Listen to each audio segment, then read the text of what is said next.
So we're going to hear from a family now, and yes, they've had the talk. They've had the talk with their two sons. We're first going to see a family, husband and wife, Carlet and Calvin, and their two sons,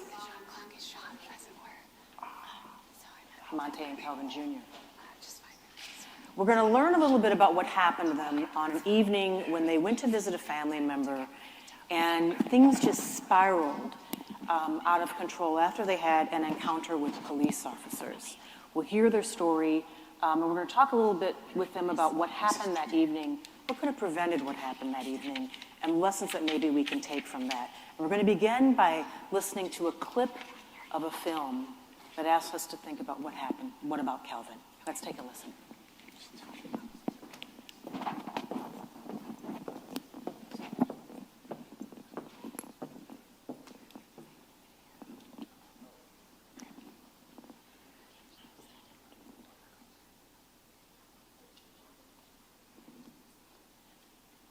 So I'll just catch the subway after work to meet you at your mother's house. I got to Vicky's house at about 6. We were sitting in the backyard, just, joking around. Monte and CJ asked me could they ride their bikes around for like 5 more minutes. So I said, fine. I'm sitting on the couch in the house and I hear my mom bang on the door and say the police is outside messing with Armonta'e. As we're coming out the door, you see 3 white police officers walking towards my son, putting their gloves on. Like the glove that you put on when you want to rough somebody up or frisk somebody, or, his work gloves. He walks over to the fence and points to Monte. You, come here.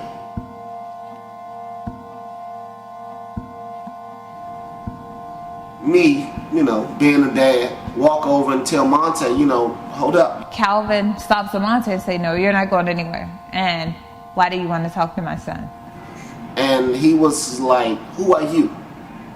I said, I'm his dad. Is it a problem? Well, first of all, I wasn't calling you. Second of all, we got him for fleeing a scene. And this is what he says, we got him for fleeing a scene. So I said, okay, you got him fleeing the scene of what? He said, he didn't do anything, but when I called him to come here, he kept on going and didn't stop for me. He's riding a big bike, a 3-wheel tricycle bike, like for your grandma, To flee means that you run from them. I was going at a steady pace, like a pace if they really wanted to get me, they could hop out the car and walk at the same pace. When I was turning to come into my grandmother's back alley, they said that right there in that spot, they told me to get off my bike, but I heard no police. I didn't even see a car. The other explanation was the boys down here run from the police on bikes. Oh, that gives us a right to stop and search your son because people run from us on bikes and sell drugs. That's not probable cause to stop somebody's child. What, are you just supposed to say, okay, fine, or come on in, you can search my child? Just give them, no, why? He tells me, well, since you getting all up in my face, I should lock you up right now. So I said, well, since you feel like I'm up in your face, I'ma back up, So I back up, and that's when I said, please, look, can you just call your supervisor because this is getting out of hand. The station is right across the street. I would really appreciate if you called your supervisor. I just need somebody to talk to that's not angry right now. I don't know what kind of distress signal he sent out, but he sent out a distress signal which led to, I don't know, maybe 30 or 40 police cars lining up my mom's alley. Right, you should ask it. Malik, please back up, please back up, please. There's no respect over here, that's the problem. How? For a 15-year-old, excuse me. And we got the wagons. Right. For a 15-year-old, excuse me everybody, excuse me.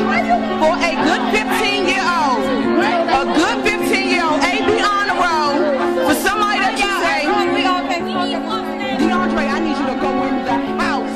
A 15-year-old. One. Stop cussing, TT. They can't tell me I can't do this. All right, put it on. Don't worry about it. 15-year-old. 15-year-old, Joe. What?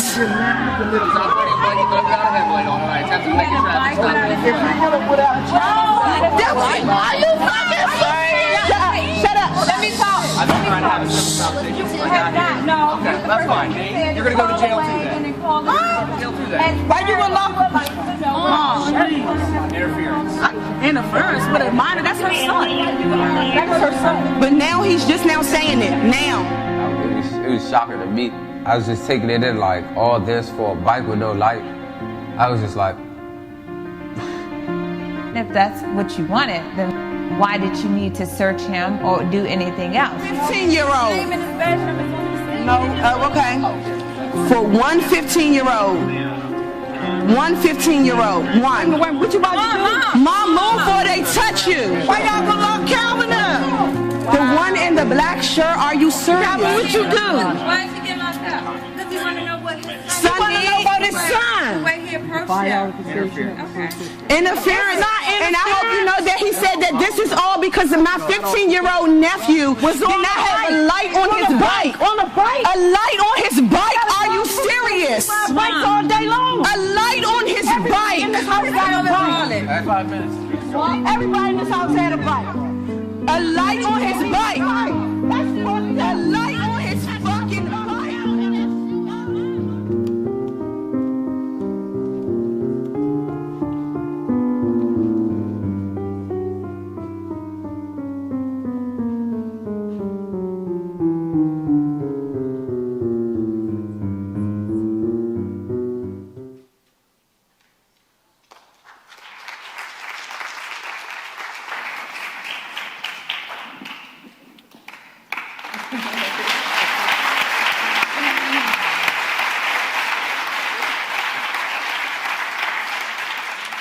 We're going to talk about what we just saw, but before I do, let me just introduce who we have on stage. You will recognize some of them. Kelly Amos is the founder and a filmmaker and the founder of Loudspeaker Films. And Carlet Harris, excuse me. Carlet Harris is here, and Armonta'e Harris and Calvin Davis. And these three you have seen on screen. And what was it like to, I imagine it's probably difficult to watch this over and over and over again. I was backstage with you and I watched your shoulders. Carlet, yours in particular. They sort I of, had to stop the tears because, Yeah. I mean, it's so emotional every time you see the film. what do you know, what you look back, when you look back and you think about what could have happened, is there anything in your mind you think, what is the one thing that might have stopped this from escalating to the point that it did? So, when I look back, the only thing I can think that could have changed it is the police actually listening to us. We just wanted to know why is it that you want to search our son? Mm-hmm. And if you just just talk to us, then we might have said okay, but then again, I don't know, because I don't know what the reason was. I mean, you get it? It's just so frustrating. And you were able to, and the reason we see all this is because your sister was filming all of this. Because my sister was filming, as soon as it happened, she started filming, just because of the way. On a cell phone. On a cell phone, the way the three cops actually approached us. She just pulled out her phone and started filming. So. And Kelly, you had actually had, as a filmmaker, you had a relationship with this family for some time. You were not drawn to this because of this incident. No, and in fact, Calvin was the last person on earth I would ever expect would be arrested. We were already filming the family and continue to sort of follow Monte through his growing up years in high school and beyond. We're also filming his cousin and his parents. And it just happened during the time. So since I already knew the family, and when I heard this story, thank God that the sister filmed it, because I don't think we'd be able to tell it very well if she hadn't taken a video of the actual arrest. So, and you said not just tell it, but it would be, I'm wondering if it would be hard to even get people to understand what happened that night. Exactly. If you weren't able to see, not just see it, but listen to the discourse that night, listen to how people were actually talking, seemingly past each other. When you hear the term assault on a police officer, that brings up a very specific idea. All Calvin did was question the police officer. He spoke. He spoke. He said, why do you want to talk to my son? Why are you putting your gloves on? Why did you follow him down the alley he was riding his bike on the sidewalk? Why? Is that illegal? Is that assault? So part of what we get to do here in seeing this is sort of understand the epilogue. So what you didn't see in the film is what happened after this. You were actually taken into custody. Yeah, spent the night. And then as the case proceeded, you were given a choice.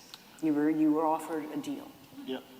And the deal was that I can do 32 hours of community service and have the charges somewhat expunged.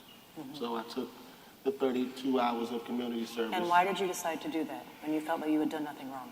Well, when I went to court the next day, they appointed me like a court-appointed lawyer. Mm-hmm. And I'm thinking, you know, this is a small case. I'll take the court-appointed lawyer. And the court-appointed lawyer, his words were, it's your words against the police officer's word. And 9 times out of 10, you're not going to beat this. So I would take the 32 hours of community service and just get it over with. Did you wrestle with that before you decided to do this? Did you talk to Carlet? Or did you have to make a decision right away? I talked to Carlet about it because I think I had a week, a few days in between time prior to going back to court. And she really wanted me to just fight it. Fight it. Yeah. But, I grew up in D.C. my whole life. And the interactions between minorities and police officers, from what I know as an experience, is never good. So to me, I just wanted to just get it over with, just be done with this part of it, go on with my life, and after the 32 hours of community service, just be done with it. And where did you do your community service? Oh man, it was at a landfill. DPW? Yeah, Department of Public Works landfill. The trash field. Yeah, right on Michigan Avenue. Mm-hmm. And it was, they gave me, I want to say 2 months to complete 32 hours at my own pace. So I think I finished it within the first month prior to going back to court. I did 8 hours for 4 consecutive weekends, and that's what it was at the landfill, cleaning up trash. So you fulfilled your community service. Right. And the deal was that would be expunged from your record. Right. Has it been removed?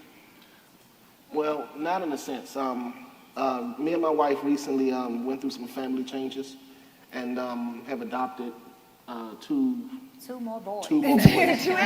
2 twins. And Seriously. And the process of adoption, I don't know if anyone here has ever been through it. It's a strenuous court part of it. And they do a full background check. They do a full FBI background check. And it came up. And luckily, it wasn't. How did it come up? How were you informed that it came up? Get your fingerprint. Yeah, you do a fingerprint. FBI background, you do a fingerprint check. And luckily, it wasn't one of the things that'll stop them from doing the adoption for the twins, for my wife and I. But the social worker let me know that it came up.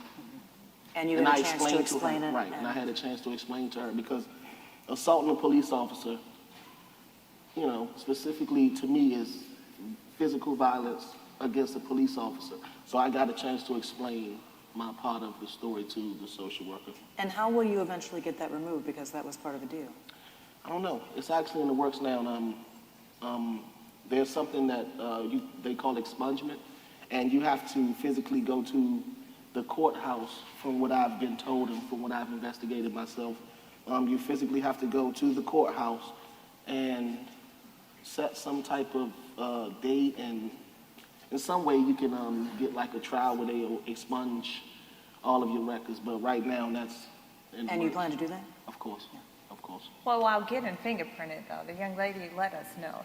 She said it will never be removed from your record. It will be sealed. So it's something that he can't go into, but that will always pop up on his record. So it's not expunged, it's just sealed. So whereas only certain people can see it. So like if you want to do an extensive background check, i.e. FBI check, I think it'll come up. But if you want to do like just the local DC police check, I don't think it'll. So if you were going to apply for a job? Yeah, it'll come up. It'll come up. Yeah. And because it was, would you have to, if you were asked if you've ever been convicted of a crime? I don't think on like the paperwork part where it says have you ever been convicted of a crime, because technically I wasn't convicted. But just for safe purposes, I probably would put yes, just so if it comes up that I can explain to the employer, you know. But once you put yes, the thing that's come up again and again today Right. is once you put yes, do you have an opportunity to explain that to an employer, or do you go on that pile instead of this pile? And that's what Obama's doing now with the check the box thing. Yeah. Monty, I want to hear from you if you don't mind. The police officers that were involved in this, and we should say there will be police officers on stage soon, and we'll talk about some of these issues, and I'm sure we'll have something to say about what they've seen in the film. But the police officers patrol the neighborhood, which means some of the gentlemen that were there in that back alley are people that you might see, you know, as you move around the neighborhood. What have those encounters been like for you? Well, I haven't really encountered any of the police officers that was in the video recently, lately. Just school, home, homework, my brothers. That's all. Yeah. And we had a chance to talk backstage, and you said you never ride a bike anymore. I mean, not necessarily never ride a bike, but when it get dark outside, when they can say I didn't have a light on my bike again, I'd rather just walk. So you won't get on a bike at all? I mean, I just walk. At night? Just take a walk. How do you, as a young person, process something like this? Because you live in a community where, as you said, many people feel like their encounters with law enforcement are prickly, are negative, leave a bad taste in their mouth. Sometimes, lead to going to jail for reasons that are curious. But at the same time, there are people in the community who say, make our streets safer. There are some people who need to go to jail, and we need to make sure that the police come down hard on them so that we can sit on our front porch and enjoy a summer evening, so that the kids can go ride their bikes at dusk, so they can play kick the can and kickball and things like that. So what would you say to those people in the community who might look at this? Because there are some who would say that this kind of aggressive policing is sometimes needed. I mean, it's needed for the situations that it's needed for. Me riding a bike without a light, I don't think that's a situation that is needed for.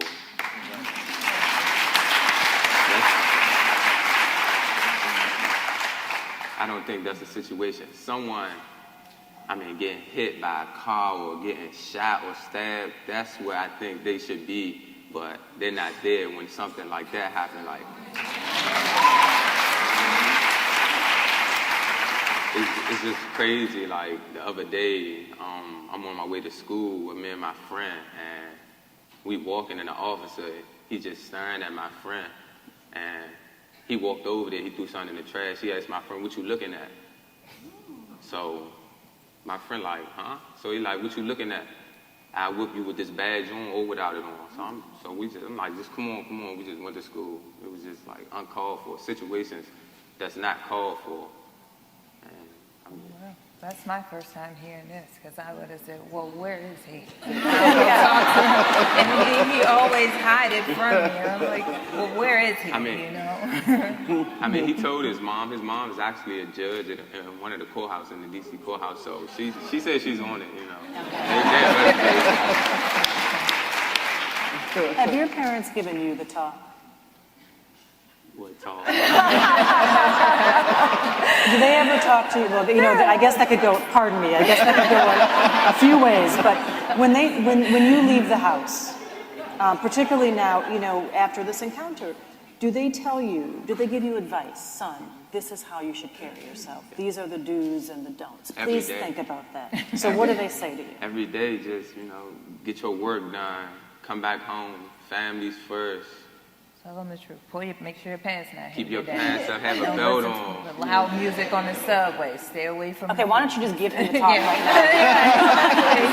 now? It's every day. Every day. And then we have an 8-year-old who mimic everything he do. You know, he won't wear his pants hanging out. He think that's just foolish, but you know. He really does. He really does. But you know, since all this has happened, though, my 8-year-old is Calvin Jr. Yeah, he's terrified of the police. Yeah. We can drive, one will be behind us and he'll look at like, Mommy, it's a police behind us. And I'm like, well, we okay, you have your seatbelt on, you know, we're fine. But he is actually terrified And it of comes the police. from He's that terrified experience because in he the was alley. right So there. how do you inoculate that? I mean, how do you deal with that? Because do you want your son to be afraid of the police? No. I don't.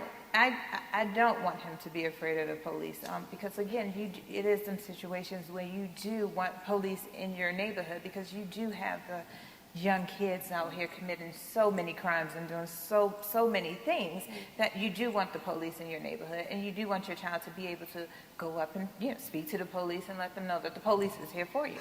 But then after he was in this real life situation, how do we tell him that? So how do you tell him that? I just tell him, Mommy, I'll protect you. And that's my biggest thing. It's no secrets. I'll protect you. Don't be scared to tell me anything. And so that's even for the police. It doesn't matter. I'm your mom. Let me know. I'll handle it. So do you know any of the police officers in your community by name? No. No, it was one, but he's retired. Yeah, that was it. Yeah, but that was it. No, but I'm not asking to be provocative. I'm just No, wondering really. if that is. No, it was one. What does that say? It says a lot, actually. I was having a conversation with Kelly the other day leading up to this event. When you get those officers in these neighborhoods, your duty is to protect and serve. And I was telling Kelly, talking to Kelly the other day, and we just, we're having a formal conversation.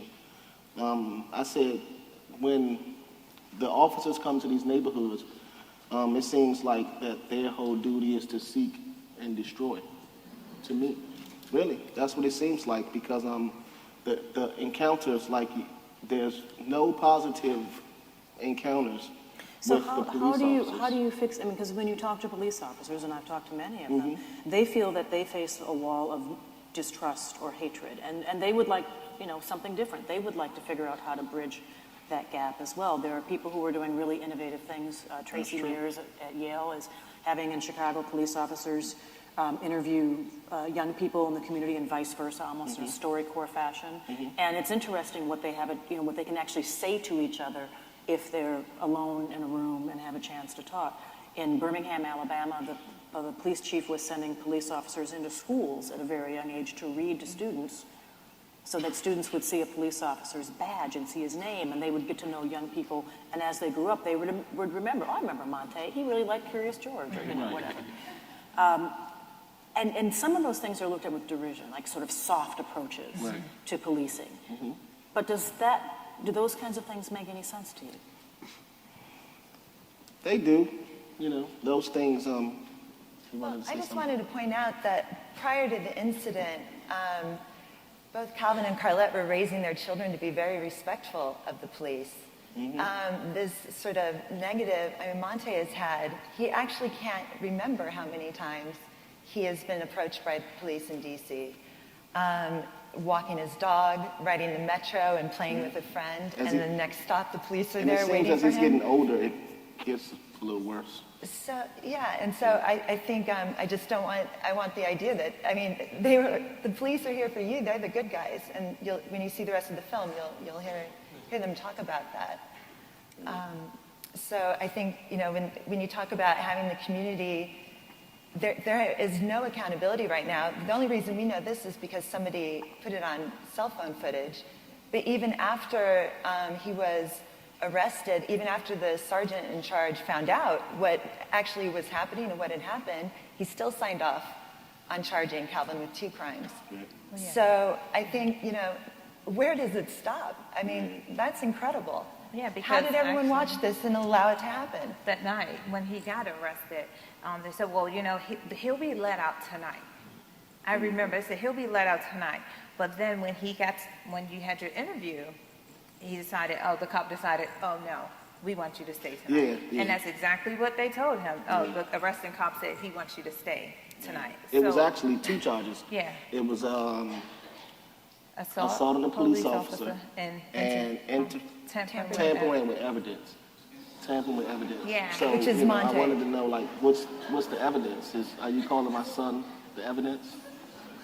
So, Kelly, you've looked into the charge of assaulting a police officer, and it is not always physical in its nature. No, after, in the process of making the film and editing it, I read a report here by WAMU, I want to say, Kojo Nnamdi report about assault on a police officer and how the law is so vague here in D.C. that nearly 4,000 people have been charged with assault on a police officer in D.C. or were charged between 2012 and 2014. 90% of them were black. The majority of them were not charged with anything else.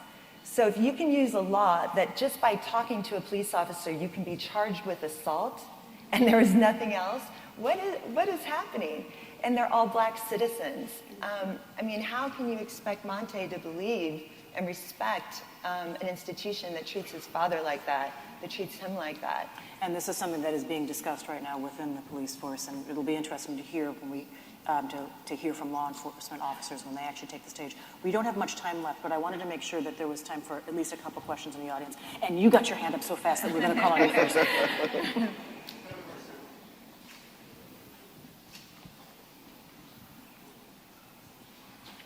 Thank you very much. This has been a very heavy panel. I want to say, as a citizen, I'm sorry for all that's worth. I want to tell Ms. Norris, if you have to teach your children, tell your children to not look somebody in the eyes. I'm sorry about that. That's very wrong. That's not America. I have a question. For the young men, I'd like to know what you want to do when you grow up. What do you want to be? What do you want to study? Well, congratulations to both of you. Thank you. Thank you for your questions and your observations. Well, actually, this is my senior year in high school right now.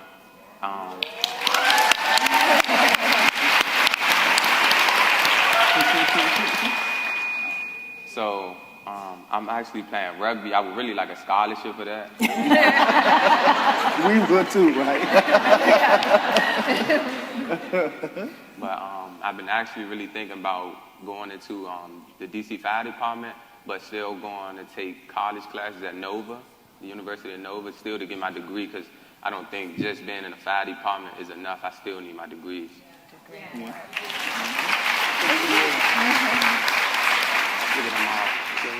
We have another question right down here in front. It's hard for me to see in case anyone...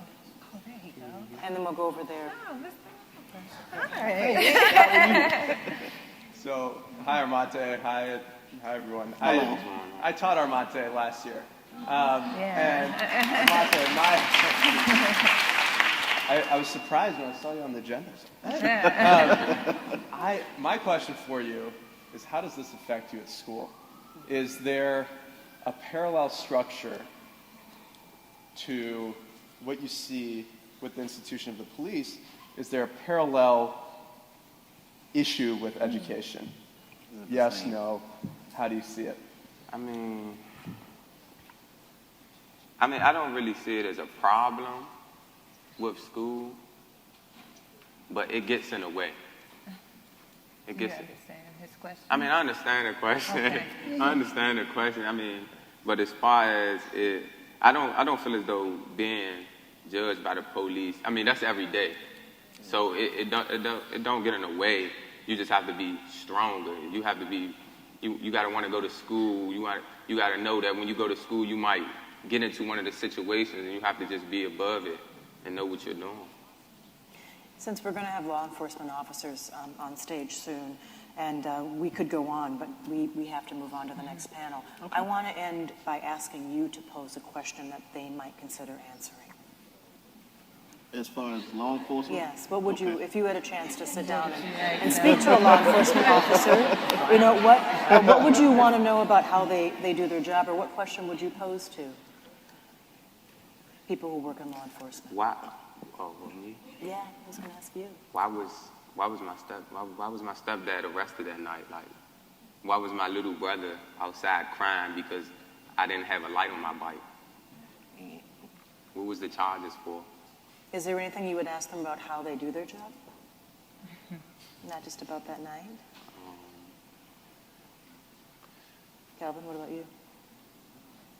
What question would I have for him? I would just want to know, like, me and Kelly, I did some, after the case, I've been doing research about,